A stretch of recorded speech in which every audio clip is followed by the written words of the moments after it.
सरकार ने अगले 5 साल में 1 करोड़ युवाओं को रोजगार देने की घोषणा की है और इसी दिशा में अलग अलग विभाग कदम बढ़ा रहे हैं। इस वक्त हमारे साथ बिहार के शिक्षा मंत्री सुनील कुमार एक्सक्लूसिवली कशिश न्यूज के साथ जुड़े हुए हैं। सीधे उनसे बात करते हैं। सर, टीआरई 4 को लेकर सर कुछ अपडेट बिहार के अभ्यर्थी जानना चाहते हैं। सर, क्या शिक्षा भर्ती को लेकर अपडेट है आपके पास?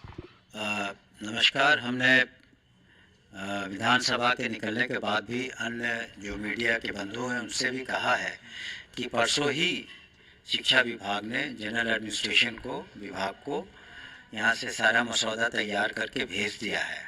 वहाँ पर उसकी स्क्रूटनी होगी, तत्पश्चात वो बीपीएससी में अधियाचना भेजी जाएगी। उसमें कुछ थोड़ा बहुत वक्त लग सकता है, लेकिन हम लोगों ने अपना एक्सरसाइज पूरा कर लिया है शिक्षा विभाग ने और उसे भेज भी दिया है।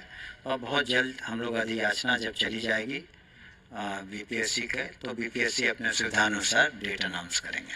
सर, कितने पदों पे है सर? क्या कुछ संख्या अगर आपके पास हो? कैलकुलेशन वहाँ पर रोस्टर के हिसाब से करते हैं, लेकिन शुरू में भी हमने कहा था कि 25,000 से कम पद नहीं होंगे, उससे कहीं ज़्यादा ही होंगे, लेकिन 25,000 से कम पद नहीं होंगे। सर, कब तक, क्या इस साल के आखिर तक बहाली की प्रक्रिया पूरी हो जाएगी? क्योंकि आप बीपीएससी, देखिए, मैंने साफ कहा कि हम लोग अधियाचना और बीपीएससी का क्या एग्जामिनेशन कैलेंडर होता है उस हिसाब से वो करेंगे, क्योंकि इसके बाद सारी प्रक्रिया उन्हें करनी है और हम लोग अंतोगत्वा जब रिज़ल्ट आता है तब काउंसलिंग करते हैं।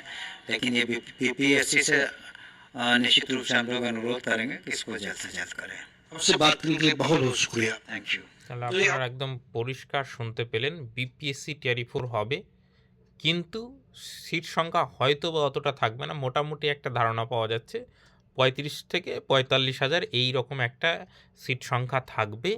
এবং বিপিএসসি টিআরই 4 একদিন আগে হোক একদিন পরে হোক, বিপিএসসি টিআরই 4 কিন্তু হবেই। অধিযাচনা যখনই পাঠিয়ে দেবে বিপিএসসি তার ক্যালেন্ডার অনুযায়ী, যেহেতু বিপিএসসি অনেকগুলো পরীক্ষা নেয়, তো সে তাদের সুবিধা অনুযায়ী কিন্তু 3 মাস পরে হোক, 4 মাস পরে হোক, 6 মাস পরে হোক পরীক্ষা কিন্তু হবে। এবং 6 মাস পরে হলেও যত বড় সিলেবাস এবং যা কম্পিটিশন, আপনার কিন্তু পুরো সিলেবাস ভালো করে কভার করতে গেলে 4 থেকে 6 মাস সময় লেগেই যাবে।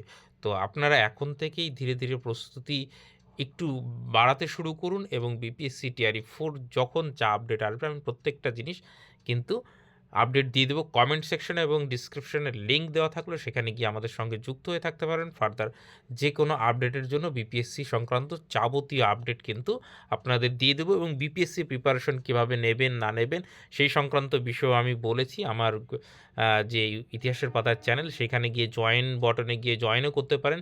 বিপিএসসি জিএস সেকশনের যে সমস্ত রেকর্ডিং ক্লাস রয়েছে সেগুলো দেখতে পারেন এবং বিপিএসসি টিআরই 4 কীভাবে পড়তে হবে সেইখান থেকে কিন্তু একটা সম্যক ধারণা আপনারা পেয়ে যাবেন। তো সেইখানে দেখতে পারেন। আপাতত সকলকে অসংখ্য ধন্যবাদ। Thank you.